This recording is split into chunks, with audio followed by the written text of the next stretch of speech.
धर्म, जिसके लिए कबीर साहब कहते हैं कि मानुष तेरा गुण बड़ा। अगर मानव में मानव के गुण नहीं है तो उसे मानव कैसे कहोगे? शक्कर में यदि मिठास का गुण नहीं तो उसे शक्कर कैसे कहोगे? क्योंकि मिठास का नाम ही शक्कर है, शक्कर और कुछ नहीं है। उसमें जो मिठास है इसीलिए उसको शक्कर कहा गया, चीनी कहा गया। और मानवीय गुणों के कारण ही आपको मानव कहा गया है। और कितने लोग मनुष्य के रूप में भी जानवर जैसे हैं। यदि उनको जानवर कह दो तो नाराज हो जाते हैं, यदि उनको शेर कह दो तो बहुत खुश हो जाते हैं। हालांकि शेर का भी वो भी जानवर ही है, लेकिन शेर कहो तो खुश होते हैं और जानवर कहो तो नाराज होते हैं। जानवर किसे कहते हैं? जानवरों ने भी इस बात का विरोध किया है कि मनुष्य को जानवर मत कहना, पशु मत कहना। चाणक्य ने इसको पशु कहा है। आहार निद्रा भय मैथुनानि सामानि चैमानि निर्णाम पशुनाम ज्ञानम नराणाम अधिको विशेषो ज्ञान इनहीना पशु भी समाना। चाणक्य ने कहा जो ज्ञान से हीन है वो पशु के समान है। तो पशुओं ने विरोध किया कि इस मनुष्य को पशु मत कहना, मेरे समान मत कहना और न मेरे समान बिठाना, ये मेरे बराबर बैठने योग्य नहीं है। तो क्यों नहीं बैठने योग्य है? अगर ये पशुओं के लेवल में भी नहीं तो फिर इसे कहोगे क्या? तो चाणक्य कहते हैं ऐशाम न विद्या न तपो न दानम न चापशीलम गुणो न धर्मा ते मृत्यु लोके भूई भार भूता मनुष्य रूपेण मृगाश्चरंती। ये तो मृगा की तरह चरता घूम रहा है, ये मृगा है। तो मृगा भी विरोध करता है कि इसको मृगा मत कहो, मेरे में जो गुण है इसमें कहाँ है? पशु भी अपने बराबर बिगड़े हुए मनुष्य को बिठाना नहीं चाहते। क्यों नहीं बिठाना चाहते? मनुष्य में है क्या? मनुष्य यदि किसी के चना के खेत में घुस जाए तो पेट भर चबाएगा चना और गठरी बांध कर ले आएगा। लेकिन कोई पशु घुस जाए तुम्हारे चना के खेत में तो पेट भर खा लेगा लेकिन गठरी बांध कर नहीं ले जाएगा। इतना मनुष्य और पशु में अंतर है।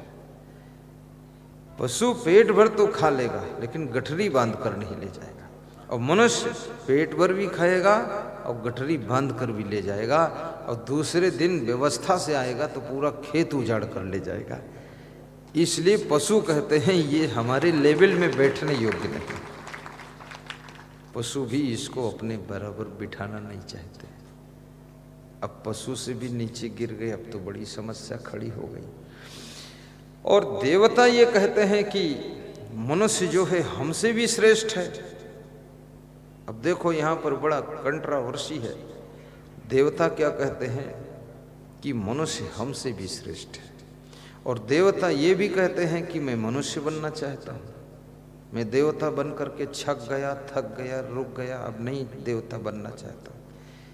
क्योंकि देवी देवता बनने में भी सुख शांति नहीं है। कभी भी कोई मंदिर में आ जाए, घंटा बजा दे, शंख बजा दे, पानी डाल दे। 4 बजे लोग भगवान के ऊपर पानी डाल देते हैं, कोई दूध डाल देता है, कोई वो एक धतूरा होता ना, धतूरा फेंक देता है। अब ये धतूरा जिसको बेल भी नहीं खाता है वो धतूरा जो है शंकर भगवान के ऊपर डालते हैं। कौन बताया था ये धतूरा खाते शंकर जी?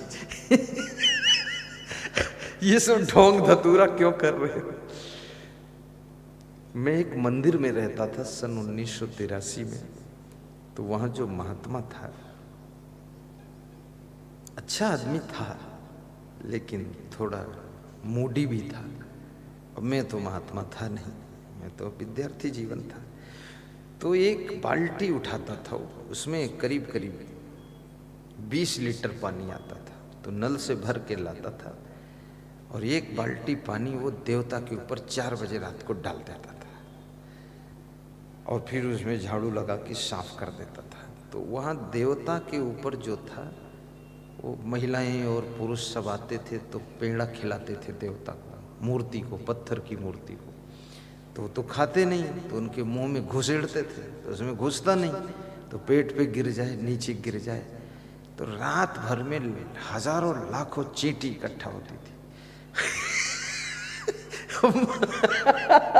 और उस महात्मा को बहुत गुस्सा आता था कि ये सब लोग आकर देवता के मुंह में क्यों घुसेड़ते, हमको दे तो हम खा लेंगे।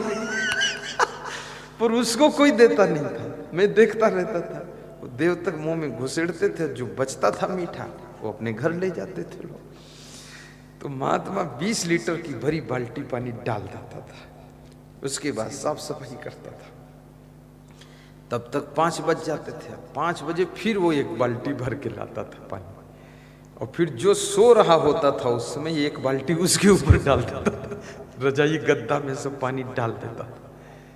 तो एक बार जिसके ऊपर डाल दिया वो डर के मारे पहले उठ जाता था। तो मैंने उस महात्मा से कहा, महात्मा जी आप 4 बजे भगवान के ऊपर जो 20 लीटर से भरी हुई बाल्टी भर पानी डालते हो, तो 4 बजे तो सोने का समय है, और अचानक तुम भर के लाते भगवान के ऊपर डाल देते हो, तो मुझे लगता है ये कुछ अन्याय हो रहा है। हो सकता भगवान भी थक गए हों, सुबह सो रहे हों, और तुम अचानक डाल दिए हो, थोड़ा 1 घंटे और रेस्ट लेने दो।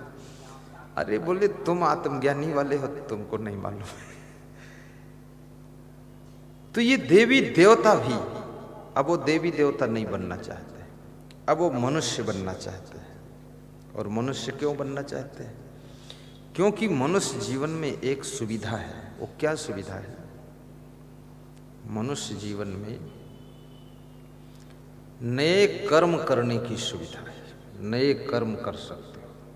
नंबर 2, मनुष्य जीवन में पुराने किए हुए कर्मों को भोग कर उनको समाप्त कर सकते हो।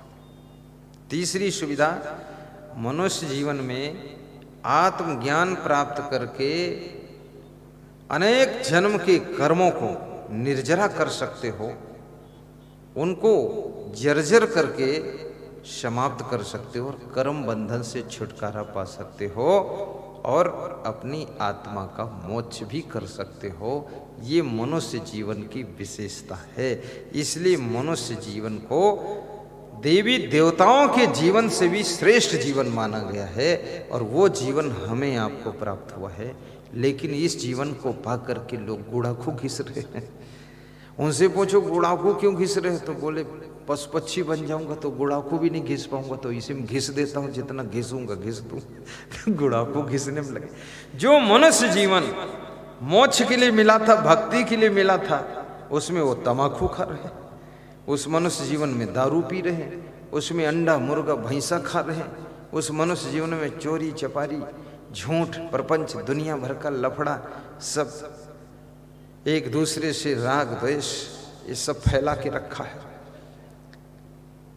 देवता इंतजार में बैठे हैं कि मैं भी मनुष्य बनूं, और मनुष्य अगर अपनी मनुष्यता को संभाल ले तो ये देवता तुम्हारी राह में फूल बरसाने के लिए आ जाएंगे।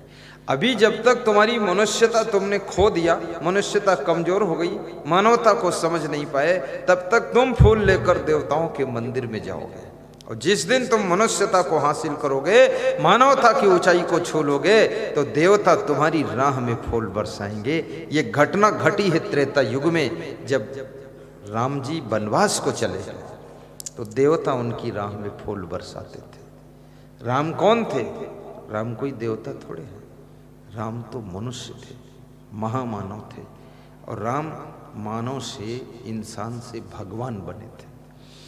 जब वो इंसान से और ऊपर पद प्राप्त किया, भगवान का पद, तो ये देवता फूल बरसाने के लिए राह में आ गए थे। लेकिन हमें इंसानियत को बचाना पड़ेगा और मानवीय गुणों से अपने आप को विभूषित करना पड़ेगा, तभी हमारा जीवन श्रेष्ठ और मंगलमय होगा, और हम सुखी भी होंगे, प्रसन्न भी होंगे।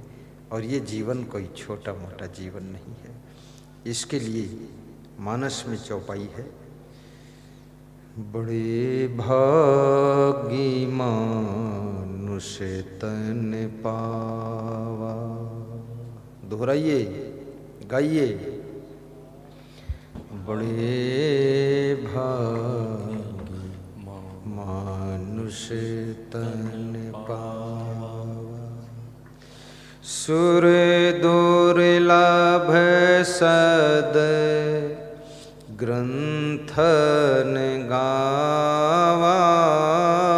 सुर दुर्लभ सद ग्रंथन गावा। बड़े भागी मानुष तन पावा। सुर दुर्लभ, देवताओं को दुर्लभ है मनुष्य जीवन, वो जीवन आपको मिला है। लेकिन जीवन मिलने भर से कोई सौभाग्य नहीं होता है। यहां पर दोनों बातें हैं। मनुष्य जीवन में तुम भगवान बनने का भी रास्ता है और शैतान बनने का भी रास्ता है, महान बनने का भी रास्ता यहाँ से। ये ऐसा चौराहा है, चौराहा नहीं, ये 8 राह है, 8 राह नहीं, ये 20 राह है। यहाँ से कुछ भी बन सकते हो, भगवान भी बन सकते हो, राम रूप हो सकते हो। जो स्त्रियां बहुत गुणवान होती हैं उनको लोग कहते हैं कि पूरा देवी रूप है, देवी रूप। और जो थोड़ा सा अवगुड़ी है, कुछ लोग बोलते हैं पूरा चुड़ैल है, तो समझती कहाँ है।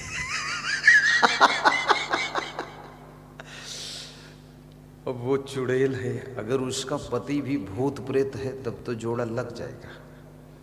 कितनी स्त्रियों के पति भी भूत प्रेत है, वो कम भी नहीं है। अगर ये चुड़ैल है तो इसका पति भूत प्रेत है, वो भी खूब हुड़दंग मचा रखा है। कितने घरों में पति पत्नी दोनों बिगड़े हुए हैं, बिगड़ायल है दोनों, उसको कौन सुधारेगा?